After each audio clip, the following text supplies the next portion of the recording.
রাসূল ডাকতেছেন, সাহাবীরা রে, আমার এই শহীদদেরকে দাফন করে দাও। শর্ত হলো গোসল দিও না, রক্তমাখা জামা কাপড়গুলো পাল্টাইও না, এই রক্তমাখা জামা সহ দাফন করে দাও। হাসরের ময়দানে আমি নবী এই শহীদগুলো লইয়া আল্লাহর আরশের কিনারে যাইয়া দাঁড়াবো, দেখাবো আমার উম্মতের মতো কেউ নি আল্লাহকে পাওয়ার জন্য এইভাবে কষ্ট করেছে।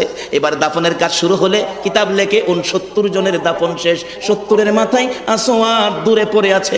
আমার নবী 2 কদম সামনে গিয়ে দেখে আসওয়াদ নতুন তরবারি হাতে চিত হয়ে পড়ে আছে, শহীদ হয়ে গেছে। আমার নবী ডাকে, রে আসওয়াদ, মদিনার হুর বিয়ে করতে পাঠাইছিলাম, মদিনার হুর বিয়ে করলি না, যুদ্ধের ময়দানে জীবন দিয়ে বিদায় হলে। আসওয়াদ রে, নতুন তরবারিটা হাতে রে। আসওয়াদ একজন সাহাবী বলেন, হুজুর বিয়ের বাজার করতে এসে আপনি যুদ্ধে গেছেন, খবর পাইয়া বিয়ের বাজারে টাকা দিয়ে যুদ্ধের বাজার করেছে, আসওয়াদ শহীদ হয়েছে। আমার নবী ডাকে, মাবুদ আমার আসওয়াদকে তুমি কি দিবা গো আল্লাহ?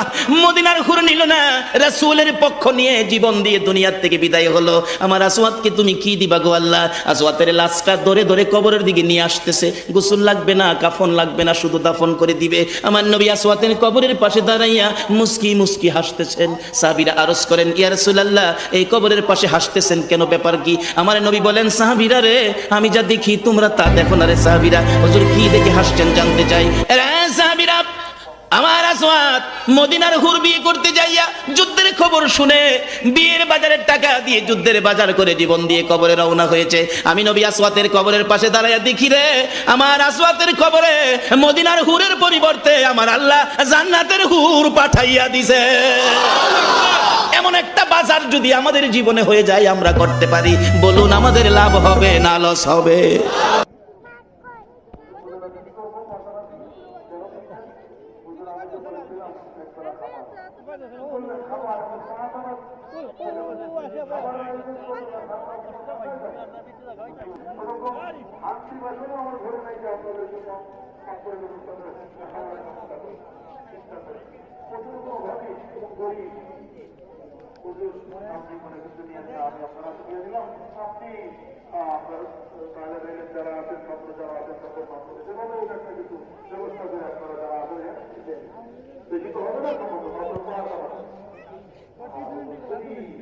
খুবই আগ্রহের সাথে গ্রহণ করেছে, কোনো অসুবিধা নেই, ব্যবস্থা করবো।